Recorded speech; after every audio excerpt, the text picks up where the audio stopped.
अस्सलाम वालेकुम वरहमतुल्लाहि वबरकातुह। आज की हम इंशाल्लाह वीडियो में यूनिट 14 अपना कवर अप करेंगे, जो कि हमारा फाइनेंस से ताल्लुक़ रखता है।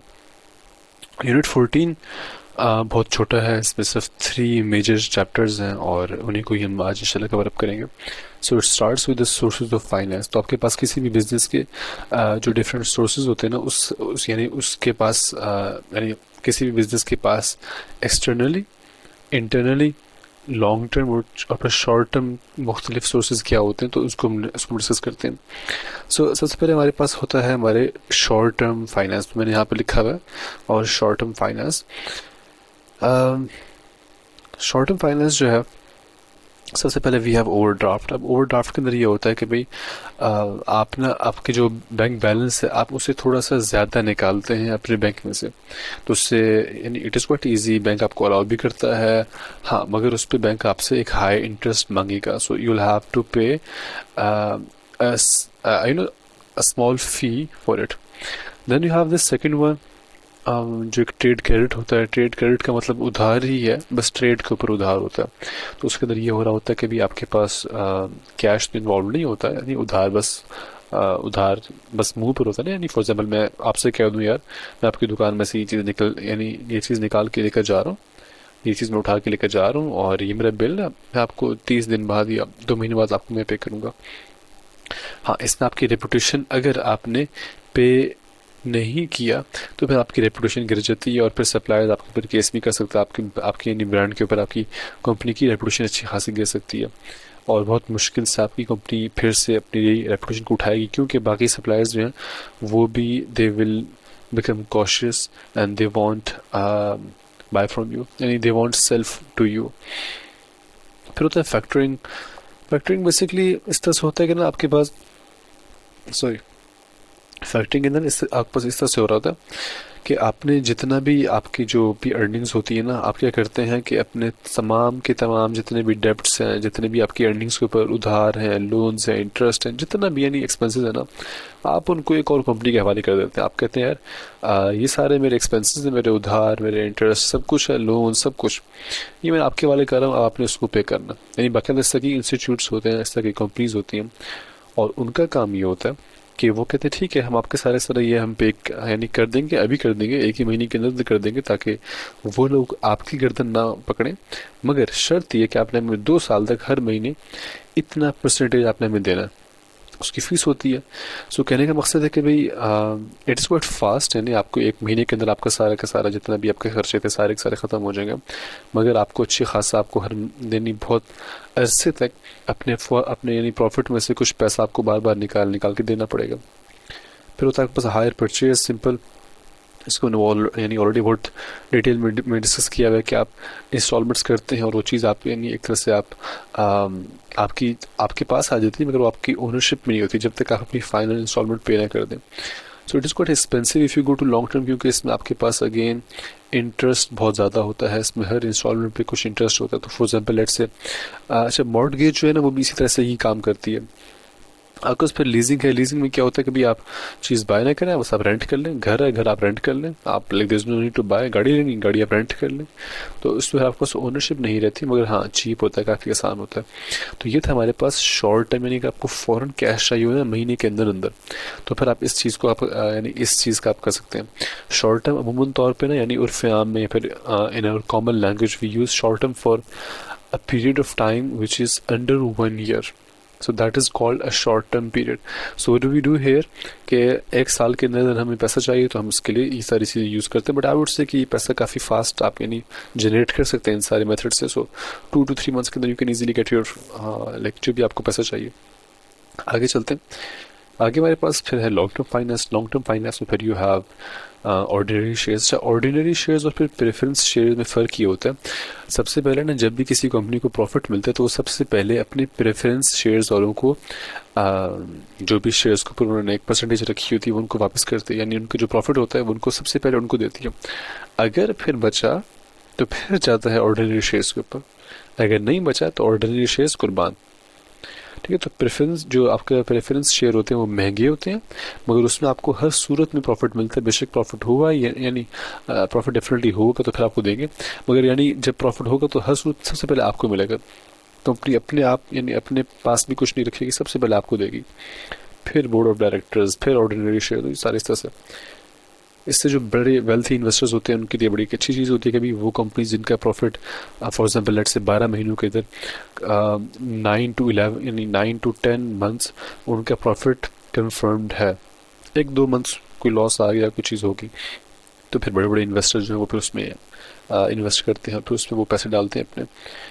हाँ, फिर उसमें आपके पास कोई वोटिंग राइट्स नहीं होते, यानी अगर आप प्रेफरेंस शेयर ले रहे हैं तो वो महंगा होता है, प्लस आपके पास कंपनी का कोई हिस्सा आपके पास नहीं आता।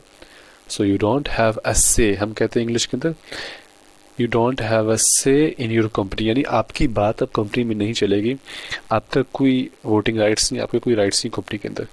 हाँ, जो ऑर्डिनरी शेयर्स होते हैं इनके पास में थोड़ा बहुत कंट्रोल होता है, मगर अगेन ऑर्डिनरी शेयर्स का मसला ये होता है कि ना उनका कंट्रोल बहुत छोटा होता है। So it is just like there is no control at all. बाकी ये है कि बिग फंड्स हैं, बिग फंड इस तरह से हैं कि कांस्टेंट आता रहता है पैसा, ऑर्डिनरी शेयर सस्ते होते हैं और बस आप रख लें अपने पास, आपको यानी पता ही नहीं होता। फॉर एग्जांपल मुझे नहीं पता कि अभी मेरी फैमिली में कितने लोगों के पास शेयर्स है, मगर yes I know they have shares and बस अपना पैसा आ रहा है आस्ता आस्ता। कभी कभी बहुत छोटा भी यानी बहुत थोड़ा भी पैसा आता है, depends upon the company that you have chosen. Then you have debentures. Debentures basically कहते हैं डिबेंचर्स हम ना उन लोन्स को हम कहते हैं जो कि बेसिकली आपके आप समझें कि लॉन्ग टर्म लोन्स होते हैं और लाइक बहुत ज़्यादा लॉन्ग टर्म होते हैं, काफ़ी लॉन्ग टर्म होते हैं, 20 साल के। जैसे कि अभी मैं कुछ अर्से पहले बायजूस की केस स्टडी पढ़ा था, तो उन्होंने बहुत बड़े और फिर बहुत लॉन्ग टर्म के लोन्स को कहते हैं डिबेंचर्स। तो उन्होंने 1.2 बिलियन का एक लोन लिया, जस्ट इमेजिन 1.2 बिलियन डॉलर्स का उन्होंने एक लोन लिया।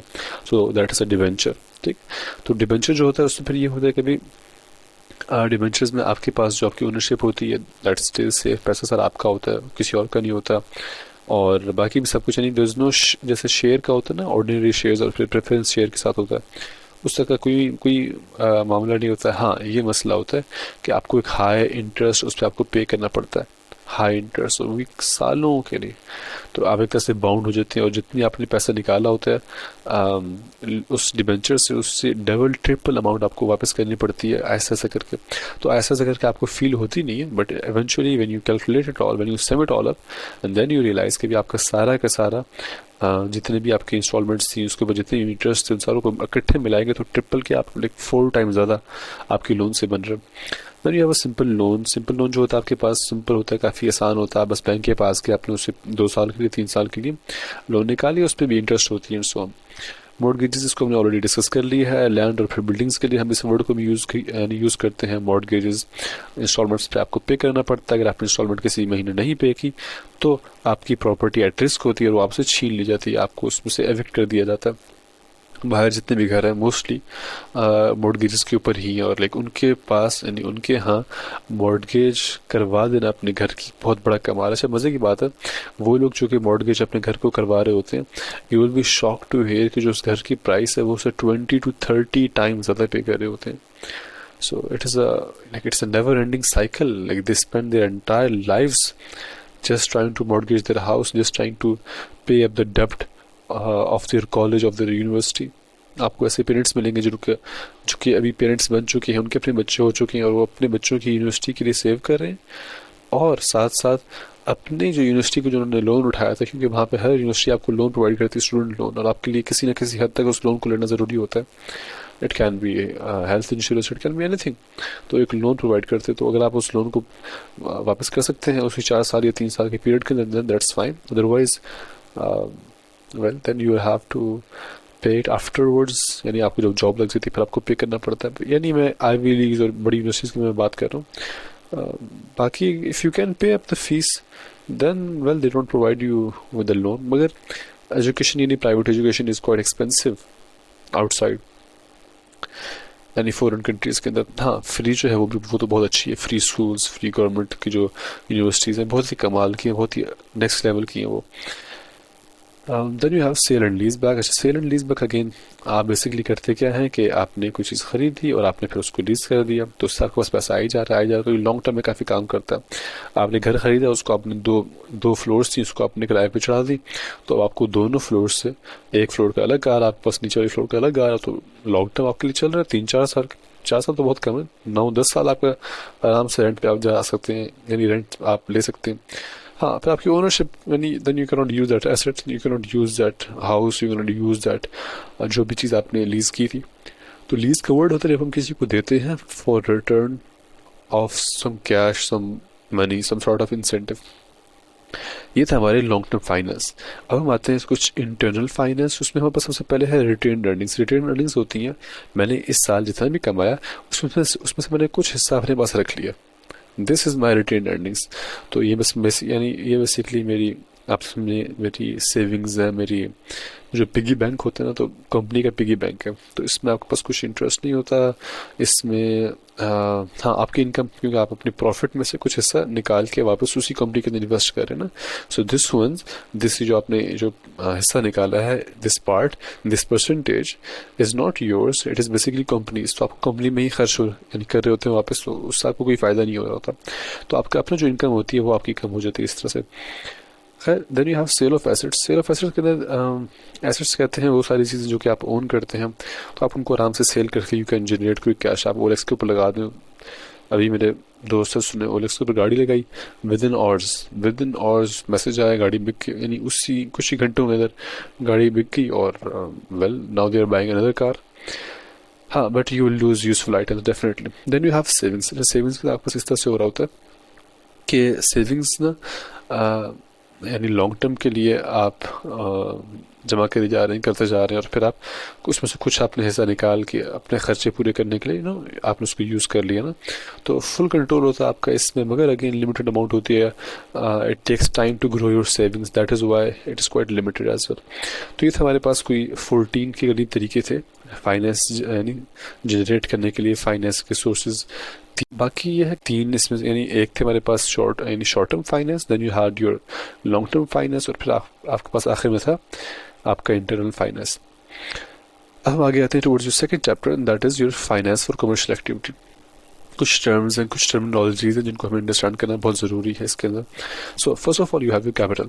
कैपिटल हम बेसिकली एक चीज़ आपने याद रखनी है, बिजनेस, इकोनॉमिक्स और कॉमर्स और अकाउंटिंग, इन सारों के अंदर हम कैपिटल कहते हैं पैसे को, रोकड़े को, कैश को, ठीक है। तो capital is basically the money that you invest in the business, the cash that you invest in the business, so that is called capital. Then you have fixed capital. Fixed capital का मतलब ये नहीं कि भी वो पैसा जो कि घूम नहीं सकता, बेसिकली इसका मतलब ये है कि भी वो पैसा जो कि इजीली कन्वर्ट नहीं हो सकता इनटू कैश।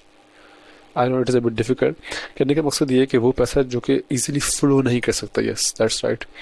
सो पैसा जो है, यानी जो कागज़ का जो पैसा होता है, मनी होता है, you can easily give it to someone and you can buy something. So पैसा जो होता है वो सर्कुलेट कर रहा होता है किसी भी इकोनॉमी के अंदर। But when we talk about fixed capital, उसमें फिर आपके पास इस तरह से हो रहा होता है कि वो पैसा इजीली सर्कुलेट नहीं कर पाता, क्योंकि you have bought assets from it. तो यहाँ पे you have brought money use to acquire long term assets, machinery है, कार्स है, इक्विपमेंट है, लैंड है, बिल्डिंग है, एनीथिंग लाइक दिस, जो कि इजीली आप सेल नहीं कर सकते, आपको थोड़ी देर लगती है उसको सेल करने के अंदर, उसको हम कहते हैं your fixed capital. Then you have, उसको कहते हैं फिक्स्ड एसेट्स, और उन फिक्स्ड एसेट्स को बाय करने के लिए जो आपने पैसा लगाया होता है उसको हम कहते हैं फिक्स्ड कैपिटल।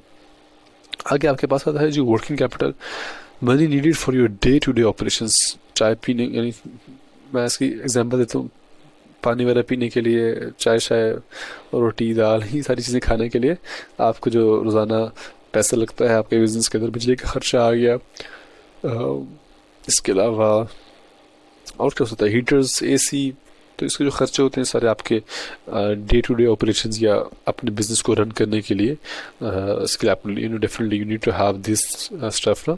तो आप बाहर चारपाई लगा के तो आप अपना बिजनेस स्टार्ट नहीं कर सकते, मतलब कर सकते हैं मगर again it won't be as effective. तो उसके जो आपको पैसा चाहिए होता है उसको हम कहते हैं योर वर्किंग कैपिटल। इसका फॉर्मूला भी आप याद रख लें, आसान है, current assets minus current liabilities. Current basically कहते हैं वो एसेट्स जो कि अभी आपके पास हैं करंटली, ठीक है। इसकी फर्दर मीनिंग्स होते हैं बट अभी मैं आपके लिए इसको मैं बिल्कुल सिंप्लीफाई कर रहा हूँ. सो करंट एसेट्स का बेसिकली मतलब कि वो एसेट्स जो कि आप क्विकली कन्वर्ट कर सकते हैं कैश के अंदर, वो एसेट्स जो कि आपके पास हैं. फॉर एग्जांपल लेट्स मैं आप ऐसी जैसे कि आपके पास कोई चीज़ है जिसको आप फ़ौरन बेच सकते हैं. छोटी की चीज़ है, लैपटॉप है फॉर एग्जांपल, आपने फ़ौरन उसको लगाया सेल पर, फ़ौरन बिक गया, तो ये आपका करंट एसेट है. पैसा करंट एसेट में आ जाता है सब कुछ इस तरह से. करंट लाइबिलिटीज हम कहते हैं डेब्ट्स, लोन जो कि अभी आप ड्यू हैं, तो आप वो माइनस करिएगा, जो पीछे पैसा आपके पास बचेगा वो आपके डे टू डे ऑपरेशंस के लिए आप यूज़ कर सकते हैं. Assets assets what a business owns, बहुत ही सिंपल सी है. Liabilities what a business owes. Owes का मतलब भाई कि मैं किसी और बंदे को क्या ओ करता हूँ, अगला बंदा, यानी मैं किसी और बंदे को क्या किसी और बंदे का मैं क्या चीज़, यानी उसकी कोई, उर्दू में लफ्ज़ नहीं आ रहा, उसकी कोई चीज़, उसकी कोई अमानत मेरे पास है, यानी मैंने उसको पे करना है, तो इसको कहते हैं ओ करना. Then you have sales turnover. अच्छा, एक और चीज़ आपने याद रखनी, जब भी टर्नओवर का वर्ड आए, जब भी टर्नओवर का वर्ड आए इन 4 सब्जेक्ट्स में, commerce, accounting, business, economics, turnover का मतलब ये होता है कि भाई वो चीज़ कितना जल्दी आ जाती है, कितना जल्दी, मुख्तलिफ इसके वर्ड होते हैं मगर आपने याद रखना कितना जल्दी. The rate at which it, आगे जो भी है, फॉर एग्जाम्पल सेल्स टर्नओवर है तो सेल्स कितना जल्दी कर हो रही होती है. ठीक है. एम्प्लॉय टर्नओवर है, एम्प्लॉय कितना जल्दी कंपनी से निकल रहे हैं. इन्वेंट्री टर्नओवर है, इन्वेंट्री कितनी जल्दी खाली हो रही है. सो टर्नओवर का बेसिकली ये मतलब होता है. सो सेल्स टर्नओवर का मतलब क्या हुआ कि आपकी टोटल सेल्स रेवेन्यू, यानी सेल्स कितनी जल्दी आपकी हो रही है. जितनी जल्दी आपकी सेल्स होगी उतना ज़्यादा रेवेन्यू आप जनरेट करेंगे.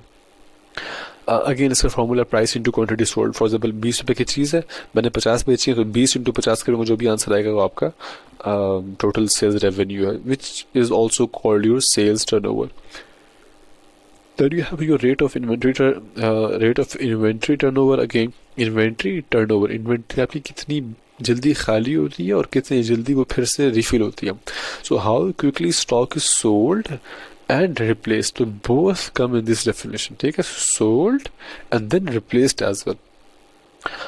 इसका फॉर्मूला भी है, you can remember it. Cost of goods sold, यानी मुझे इस पेन को बेचने के लिए जो भी मुझे, यानी मैंने फॉर एग्जांपल ऐड लगाई, ऐड पे जो मुझे खर्चा आया, फिर जो मैंने ट्रैवल करके उसको बेचा, जो मेरे फ्यूल का कॉस्ट आया, यानी मुख्तलिफ चीज़ें होती, तो सारे कॉस्ट को इकट्ठे मिलाया तो उसको हम कहते हैं cost of goods sold.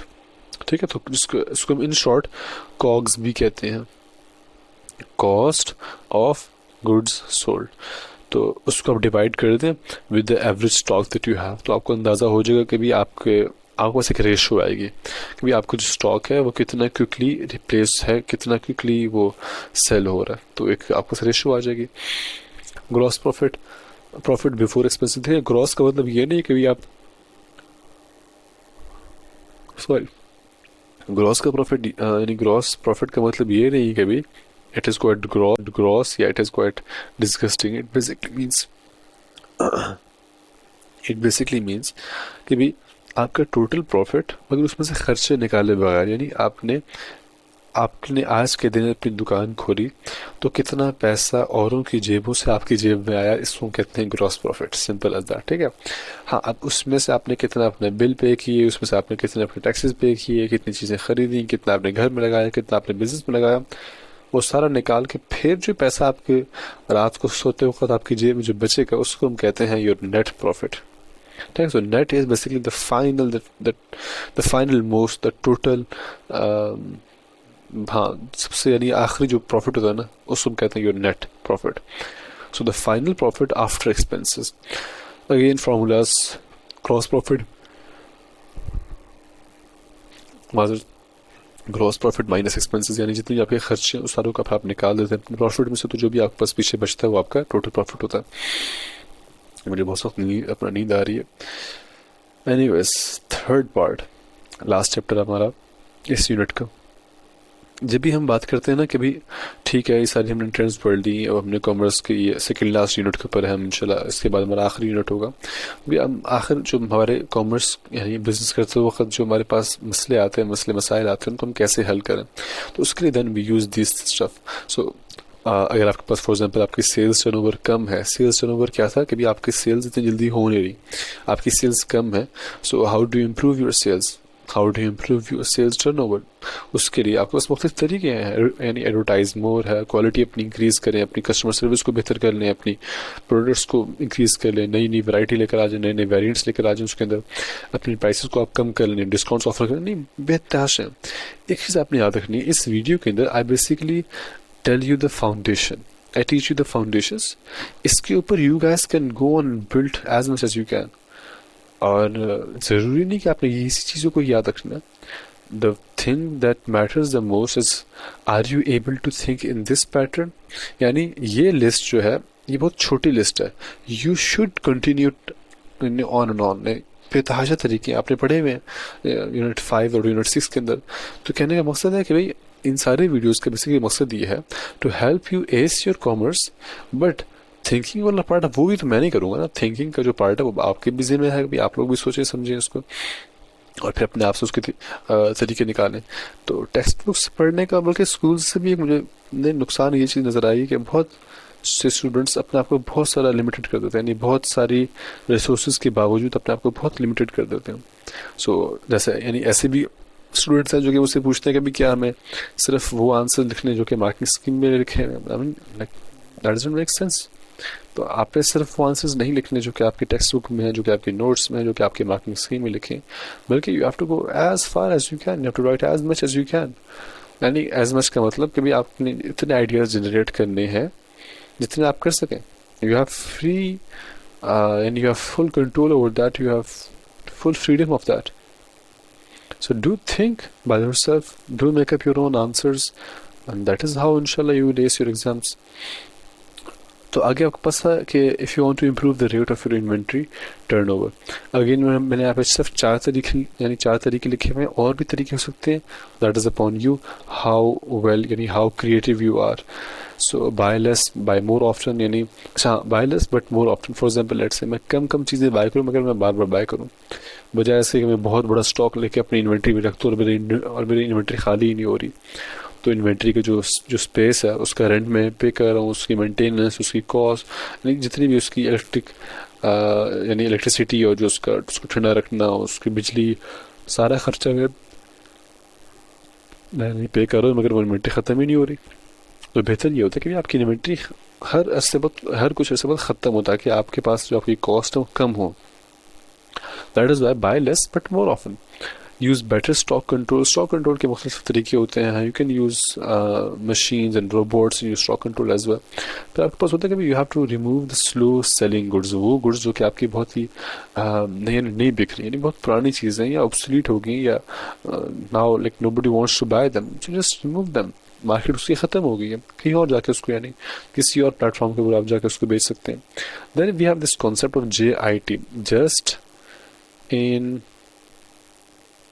Time inventory, which basically stands for कि आपको जब ज़रूरत पड़ी, फॉर एग्जाम्पल मुझे एक ऑर्डर आ गया है इस पेन बनाने का, अब मैं इस पेन की जितनी भी मुझे रिसोर्सेज चाहिए अब मैं वो ऑर्डर करूँगा, यानी मेरे पास स्टॉक में मौजूद नहीं होगी, अब मैं वो ऑर्डर करूँगा ताकि मेरा स्टॉक की जो कॉस्ट है वो सारी बिल्कुल ज़ीरो रहे। तो बहुत सी कंपनीज ऐसे करते हैं कि उनके स्टॉक की उनकी इन्वेंट्री लेवल बिल्कुल यानी ज़ीरो पर होते हैं, उनको इन सारी चीज़ों को यानी इन सारे एक्सपेंसेस को पे करने की ज़रूरत नहीं पड़ती, so they are saving up a lot. But उनके साथ फिर मसला ये आता है कि अगर कोई वर्ल्ड क्राइसिस हो जाए, अगर कोई नेचुरल डिजास्टर हो जाए, अगर कोई यानी पॉलिटिकल सिचुएशन ख़राब हो जाए और रास्ते बंद हो जाए, फॉर एग्जाम्पल जैसे आजकल हुए हुए हैं, तो कहने का मकसद ये है कि व्हाट विल यू डू। तो अगर आपके पास ऑर्डर आए देन यानी you will have to close down, क्योंकि आपके सप्लायर्स आप तक अपनी चीज़ें पहुंचा नहीं सकते। You can not buy raw materials since आपके पास यानी वो एक्सेस नहीं है ना। तो इसलिए फिर डिफरेंट बिजनेसेस जो होते हैं वो फिर अपने पास स्टॉक्स रखते हैं, अपने पास इन्वेंट्री रखते हैं। ऑडी के साथ या पता नहीं BMW के साथ हुआ, मेरे ख्याल से ऑडी के साथ हुआ। उनका जो एक सप्लायर था बीच में ये कुछ अर्सा पहले 2023 के अंदर आई थिंक सो, एक शिप फंस गई थी पनामा कैनाल के अंदर ना, तो वहाँ पे फिर ये हुआ कि ऑडी के एक कुछ पार्ट्स थे उसकी गाड़ियों की उसके इंजन के, तो वो बहुत डिले हो गए, तो उसकी वजह से उनको बहुत ज़्यादा लॉस हुआ। सो क्योंकि उनके पास स्टॉक तो नहीं था, तो वो अफ्रीका में कोई प्लांट था, तो वहाँ से वो जा रहे थे जर्मनी, जहाँ पे उनका मैन्युफैक्चर जहाँ पे वो था उनका असेंबली प्लांट था। तो टाइम पे नहीं पहुँची, बहुत लेट हो गई। जिन्होंने भी ऑर्डर्स दिए हुए थे वो फिर अपने पैसे वापस लेने के लिए आ गए। तो ऑडी को बहुत एक यानी रेपुटेशन पे भी और उसको वैसे भी काफ़ी लॉस फेस यानी फेस करना पड़ा. Then we have this third one, improve profit. अपने प्रॉफिट को इम्प्रूव करने के लिए you can increase your prices, you can reduce your expenses. बहुत ही सिंपल सी लॉजिकल चीज़ें हैं. You can find cheaper suppliers, you can improve your marketing ताकि आपकी सेल्स जो हैं वो आपकी सेल्स बढ़े, ताकि आपको प्रॉफिट ज़्यादा आए. बेस्ट है कि अगर आप इन सारों को इकट्ठे कर सकते हैं, इन चारों ऑप्शन को इकट्ठे कर सकते हैं, या अगर आपके जहन में और भी ऑप्शन आ रहे हैं तो अगर आप उनको इकट्ठे कर सकते हैं, then that's a very radical way to increase your profits. Then you have this last one, to improve your working capital. Working capital क्या था? जो आपको daily day to day operations के लिए काम आता है. उसके लिए क्या होता है? You can speed up your डेप्ट कलेक्शन. फॉर एग्जांपल आपने जिन जिन को उधार दिया है, आप उनसे कह दें कभी मुझे अपने पैसे चाहिए वापस, आप मुझे पैसे अपने वापस पे करें, तो वो फिर आपको पैसे देंगे, तो आपका एक पैसा आपके बिजनेस के अंदर आ रहा होगा. और फिर you can delay paying your creditors, जिनसे आपने उधार लिया हुआ है, जिनसे आपने कर्जा लिया हुआ, तो आप उनको थोड़ा सा लेट पे कर दें, उनसे आप बात कर लें. Then you have reduce unnecessary, अगेन इस पर हमने बहुत डिटेल में बात कर ली है. स्टॉक लेवल्स, ऐसे यूजलेस चीज़ें, यूजलेस एक्सपेंसेस, उनको आप बिल्कुल ख़त्म कर दें, तो आपका वर्किंग कैपिटल काफ़ी ज़्यादा बच जाएगा अपने चाय वगैरह पीने के लिए. तो खैर ये था आपका पूरा unit 14. I was quite tired in this video, but anyways अच्छा हुआ हमारा 26 मिनट्स के अंदर ख़त्म हो गया. इंशाल्लाह नेक्स्ट वीडियो जो होगी हमारी, वो लास्ट यूनिट नंबर 15 होगा, और उसके बाद फिर हमारा मुकम्मल कॉमर्स का सिलेबस ख़त्म हो जाएगा इंशाल्लाह ताला. सो उसके बाद फिर we will start our past papers इंशाल्लाह ताला. So till that time take care of yourself, stay blessed. अस्सलामु अलैकुम व रहमतुल्लाहि व बरकातुहू.